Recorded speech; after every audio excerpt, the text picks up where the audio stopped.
Hi, soul friends. It's Anasa Saintpur, and welcome back to another short solo episode of the Minutes on Growth podcast. Today's episode is different. It's heavier, but it's necessary because there are moments in history and in our nervous systems when the weight of injustice just cannot be ignored. Whether you've been closely following what's been happening in Iran, or you've recently come across the disturbing release of the Epstein files, the most recent ones, this episode is here to hold space for your rage, your heartbreak, your numbness, and possibly even your hope. So let's begin with a grounding breath. Let's inhale in through your nose and exhale through your mouth with an audible sigh. You're here, and that matters. Thank you for being here and for listening. So let's start by looking at what's been happening in Iran. So in late December of 2025, protests erupted across Iran. Millions of people were rising up against economic collapse, but also, more importantly, against systemic repression and 47 years of authoritarian rule. Shortly after, the regime imposed a near total communication blackout. Internet and phone lines were cut. Messaging apps like WhatsApp, Telegram went dark. No social media. Even emergency services were not available, inaccessible, because if you can't call them, then you can't get in touch with them. All the lines were cut. And during this blackout, January 8th and 9th of 2026, these protests were met with one of the most horrific responses in modern history. A brutal massacre that left tens of thousands of civilians dead in just 2 days. More than 40,000 people were killed and many more injured and many more arrested and abducted. And so for nearly 2 weeks, families in the diaspora, myself included, we couldn't reach our loved ones.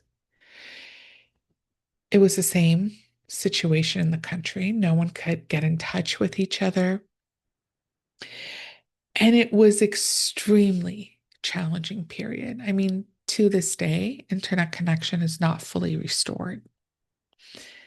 And during this period of the complete blackout, only fragments of truth emerged, thanks to the limited Starlink access. But even those fragments were devastating because they showed us how the regime was using military grade equipment to kill protesters in broad daylight. Showed us how regime was bringing in foreign militia to help with their democide.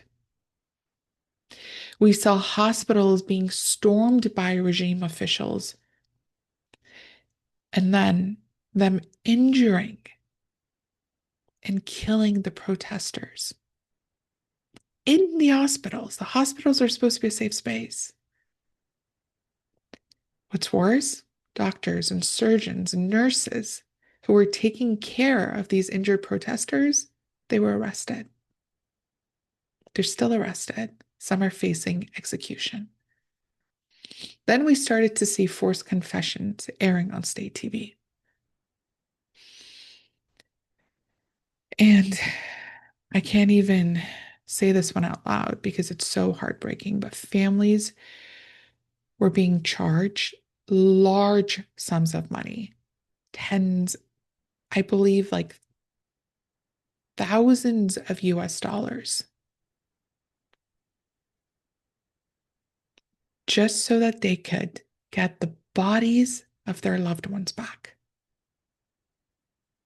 Initially, I was going to tell you the amount in Riyal and Toman, but the currency is devaluated so much that I don't even know what the rate is at this point. I think $1 is 100 and 50,000 toman, which is 1.5 million real. The numbers are just insane. And if they couldn't afford to pay that, they had to sign false statements. Either their loved one died in an accident or a drug overdose. So you can imagine the pain and the suffering that millions of Iranians in Iran and in the diaspora have been experiencing since the protests started, which we're now calling a revolution. This wasn't just chaos, it was deliberate, it was premeditated cruelty. And yet, this is the sad part, mainstream media around the world, they've been shockingly silent. And so, what many Iranians emotionally, mentally, and spiritually are going through right now is profound. There isn't just one kind of grief here, there are layers. We have collective grief for the tens of thousands murdered, for the lives and dreams that have been cut short. We're seeing people from the age of infants being killed to a large portion of them being Gen Z, as well as the elderly. No one was off limits for the regime. And then we have anticipatory grief.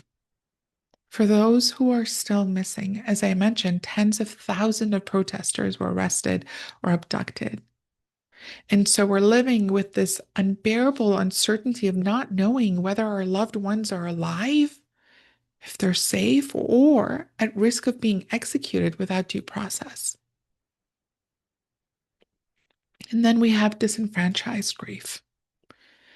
This is grief that the world doesn't officially recognize. There's no global holiday to mourn the massacre. There's no state funeral. There's no public acknowledgement in most international quarters, no UN statements, just silence. And speaking of silence, silence is not neutral. Silence protects perpetrators. Silence keeps the machinery of oppression running. When global media choose to ignore what is happening, these regimes are emboldened and victims are buried not just in death, but in forgetting. This is why witnessing matters, sharing stories, amplifying accurate information, holding space for the names, the faces, the voices. Because when the world sees, pressure builds. And when we remember, we resist being invisible. And already we have seen the power of collective voices making an impact. Some executions have been halted, although tragically, at least 292 others have still been carried out in January alone. But we've also seen institutions abroad holding the regime accountable in tangible ways, including universities and organizations distancing themselves from or even dismissing the children of high-ranking regime officials who live comfortably in the very countries that the regime publicly condemns as satanic, while forcing children inside Iran to chant death to slogans. The hypocrisy is beyond me. Just last weekend, Toronto witnessed one of the largest political rallies in its history. Humanitarian rallies with over 150,000 people gathering peacefully. I was there. The demonstration was so orderly that Toronto police released a public statement noting that there was not a single incident.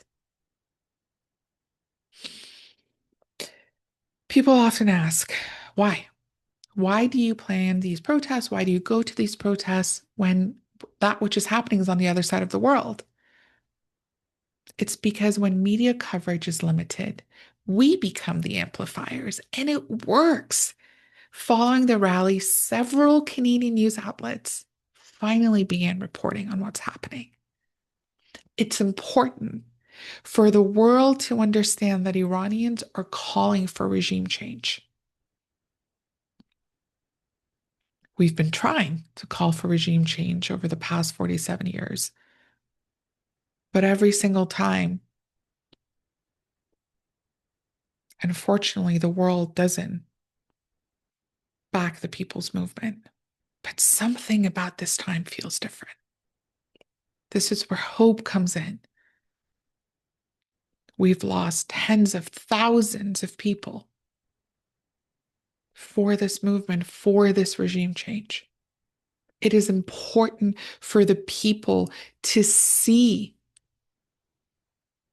the atrocities that are being committed by the regime so that governments around the world, they stop legitimizing the current regime and instead they start to open dialogue with the transitional leader that many Iranians support.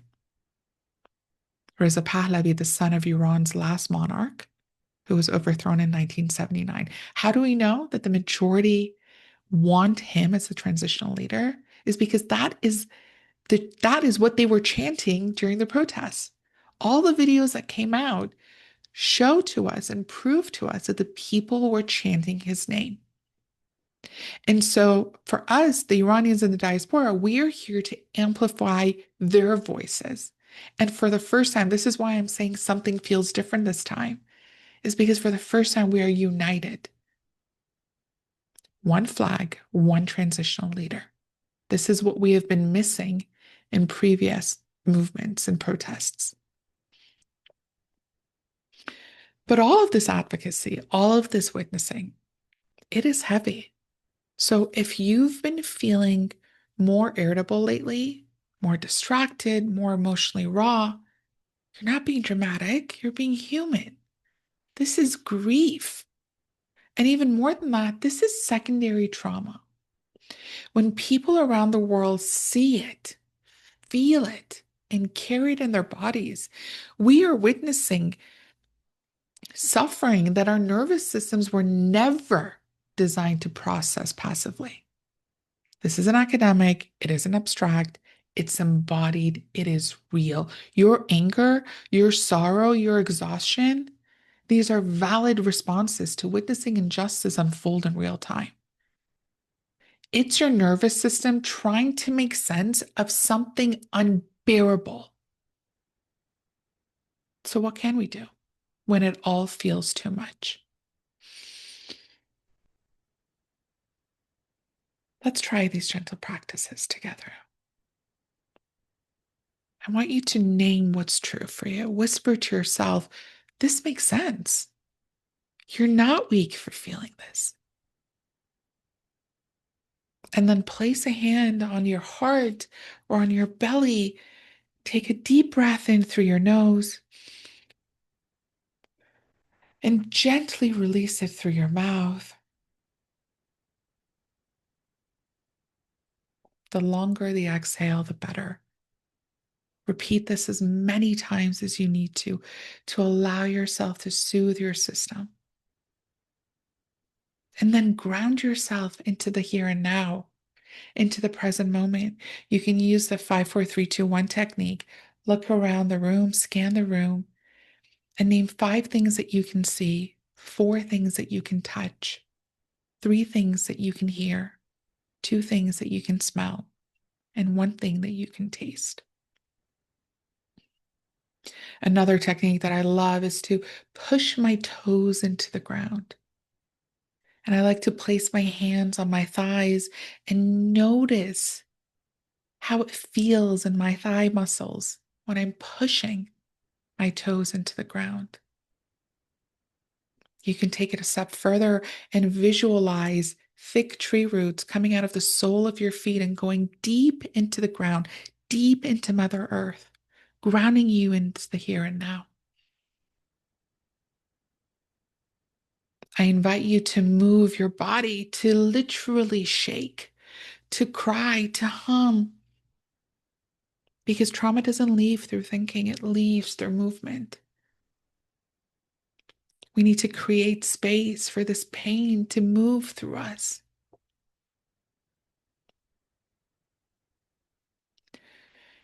And I also want to offer a technique that one of my teachers shared with me many years ago, and that is to set a timer for your rage.